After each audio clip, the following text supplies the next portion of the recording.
what's the best strategy for teams? So with that, I'm presuming they mean the amount of time the rider spends on the bike. Now, I know of teams that have spent, had a rider on a bike for an hour and a half to 2 hours. Personally, I think that's a long time. The fastest that we've been able to see it is the shorter amount of time a rider can spend on the bike. So let's say you're doing 30-minute on, 30-minute off. Let's say we take a team of 4. I'll send 2 up the road, maybe 100 miles up the road, so they're resting in either the camper van or a hostel or a hotel somewhere. And then the other 2 are on the road, and they're switching over every 30 minutes. Now, people would question why you wouldn't make the rider ride for maybe 2 hours and then you give them a 2-hour break. Well, the answer to that is very simple.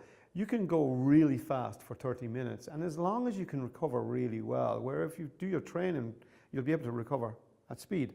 So 30 minutes on, 30 minutes for recovery, and then back on to do your next 30 minutes. And you do this for maybe 5 to 6 hours, and then you switch over with the other 2 riders, and then you get a little bit of a break while the other 2 go out. So for me, I think the best strategy is 30 minutes. Now, you might shorten that.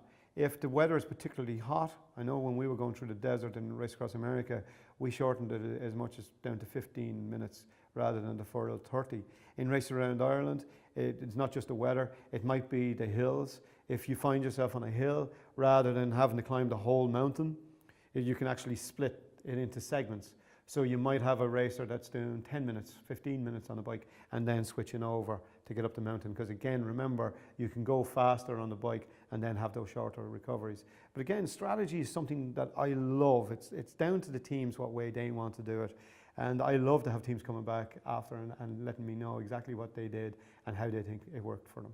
But my strategy, 30 minutes on, 30 minutes off, shorten it if you have to.